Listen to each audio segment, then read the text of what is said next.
welcome. Today we're gonna do my March wrap up. Now, if you don't know, my March has been occupied by reading the International Booker Longlist. So I've got a few vlogs up on the channel, and I have some individual reviews for every single book that I've read on the longlist thus far. Definitely check them out. I will be covering those books, but I'm not going to spend as much time as I have on those videos. I'm not going to spend as much time delving into the intricacies of each book because it's just too much. If there's one that really piques your interest, feel free to check out the video on my channel. So without further ado, we're going to talk about the first two books that I read that weren't on the long list. We have Childhood by Tove Ditlevsen. I hope that's right. Now, this was great. This is so good. This is Tove's memoir. She is an author from Copenhagen, born in 1917. She has a wonderful way with language. I'm not the first one to be talking about this on BookTube. I know a lot of people have read Childhood and Youth and Dependency, I think it's called. Basically, her memoir was split into 3 parts. This is the first part. So the author takes us from her early childhood to, I think, the time when she has her first communion, like around the age of 13, 14 maybe, and she's got a tough life. The back of the book makes it seem like this is going to be an exploration of female friendship, and there is a little bit about that, but most of what Tove is doing is exploring her relationship with her mother, her fairly antagonistic relationship, her desire to be seen but also not seen by her mother, because if Tove is seen by her mother, sometimes, her mother reacts violently or she gets yelled at. It is tough out here in Copenhagen in 1917. And throughout this novel, Tove just uses beautiful language to describe what it's like to grow up somewhere and not feel like you belong. She sees the other kids. She does form a friendship with this girl, Ruth, and Ruth just fits right into their little neighborhood, their street. She doesn't see outside of there. She doesn't want to leave, but all Tove wants to do is to leave. And she starts fostering her writing and her poems because that's where she finds solace and peace, is through writing. And one day her brother stumbles across her diary, and Tove is so embarrassed because, that's her diary, that's her journal with all of her little poems, and her brother laughs, and Tove is devastated. But then her brother says, "No, Tove, they are really good. It's just I wouldn't expect it from you." And Tove and her brother had this one moment. I'm giving so much more of a review, really. Tove and her brother have this one moment where Tove is like, "I see you, and we have something in common. Our shared lived experience bonds us."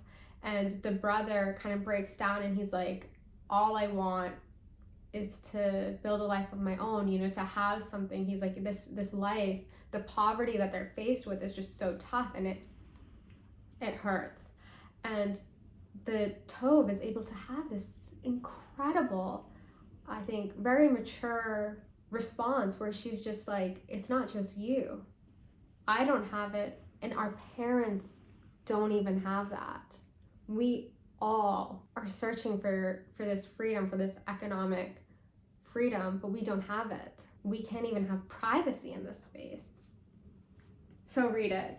Really read it, though I'm not gonna lie, it hurts to read a little because it is sad, and she's a very talented author, and I'm looking forward to reading the other 2 in the memoir series, but I know it's gonna hurt because her life she's been through it. Next up, I read these short stories by Mira Sethi. They're called Are You Enjoying? And these stories take place in Pakistan, primarily Karachi and Lahore. I'm pretty sure both of those cities, maybe it's just one. Yeah. And the author turns her lens to the upper echelon of Pakistan. So she's talking about the ruling elites, the journalists, the politicians, and newscasters, and the stars from Pakistani serials.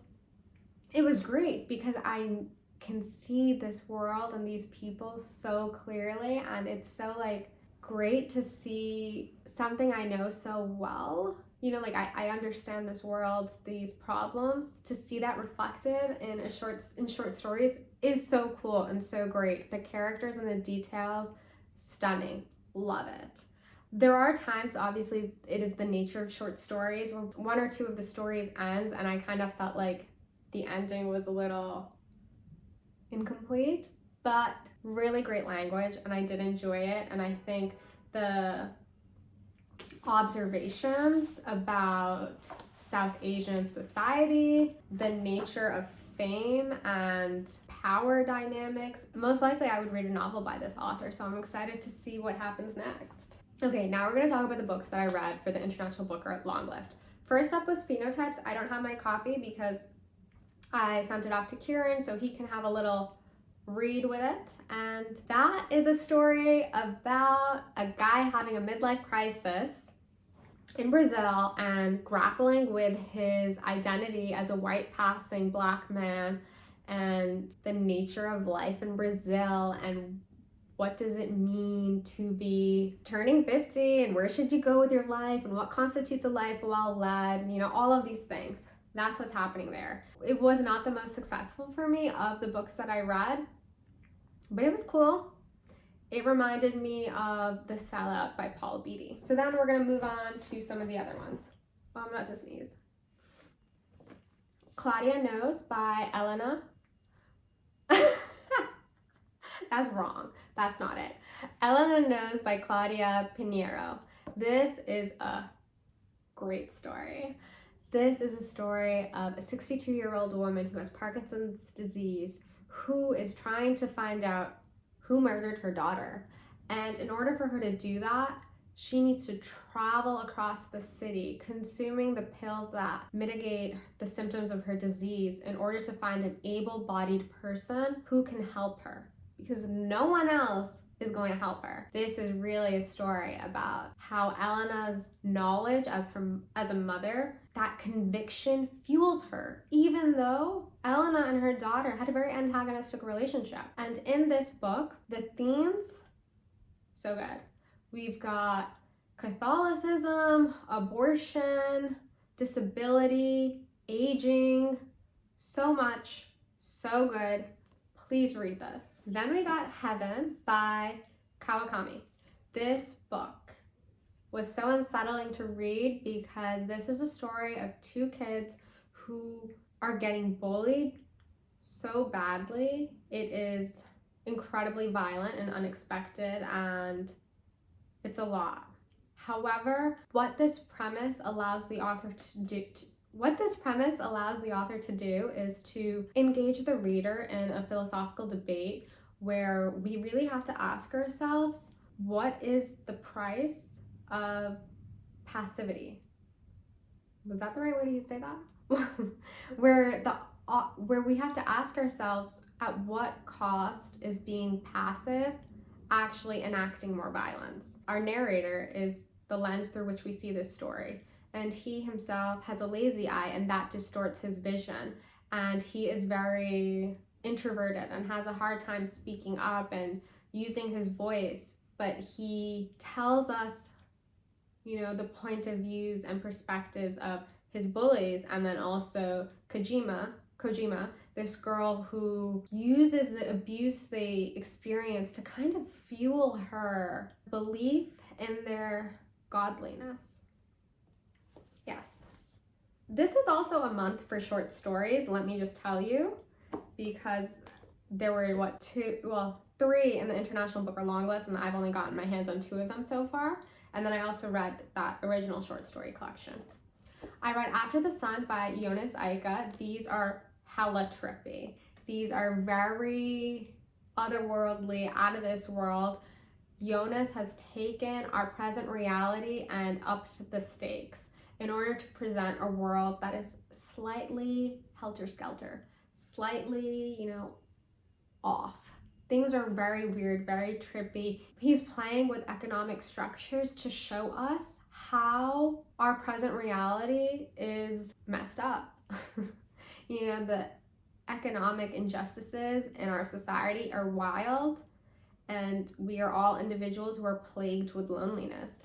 And that's what these stories are about. Then I read Happy Stories Mostly, which is a collection of short stories that explores the realities and nature of gay individuals in Indonesia, how they can never fully exist in these spaces as truly happy individuals.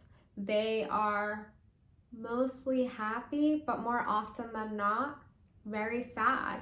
In this world, we are introduced to characters who have absentee fathers, mothers who are plagued with grief, and friends who let you down. Friends and siblings who let you down. It is wild. I think, though, from watching other people's videos, it seems like there's a lot of people who think that this is like science fiction, has a slight bent to it, has a slight science fiction bent to it, but in actuality, I think most of these stories are really grounded in reality. There's maybe one that's a little like, ooh, but it's not that crazy. So if you're looking for science fiction, don't pick up this. Definitely pick up this if you're looking for science fiction. Then I read Love in the Big City, and wow, such a good, fun, heartwarming, touching, slightly emotional, but not like too, like not a huge tearjerker, but this is good. This is a story of a gay man in Korea who is growing up. You know, this is covering a lot of his 20s. He is grappling with his relationship with his mother, the close friendship he had with a female student who then decides to get married and leaves him bereft. Is that the right use of the word? So he enters into all of these relationships with various individuals. He's young and having fun, and he enters into a relationship that has a power imbalance because the man is a lot older, and also the other guy is hugely self-hating. So there's that. And then our main character enters into a more stable relationship, but it is different and slower and not as crazy and tumultuous as some of his other relationships. And the narrator really has to come to grips with, oh, I'm gonna say it again, what is a life well led, and how do you find love, and what kind of love should you have in life? Yes. I also read More Than I Love My Life by David Grossman. This is a multi-generational family story about grandmother Vera, daughter Nina, and granddaughter Gila. Gilly, that's her name. Took me a minute, and my God, it is really snowing. It is March 31st and it is snowing. That is wild. So, this story is an interesting premise, and there was a lot of buildup, and I personally don't think the payoff was there. So we have our narrator, Julie, who's parsing through her family history, who is unpacking her relationship with her absentee mother, yet also kind of realizing that her grandmother is a narcissist. David Grossman was friends with a woman who experienced a lot of the things that Vera, the grandmother, experienced. And Vera's experiences as a prisoner of war have ricocheted throughout the family and resulted in Nina's promiscuous and avoidant tendencies, and also perpetuated the narrator, Julie's own trauma, because she was never able to form a bond with her own mother. So we're really tracing that.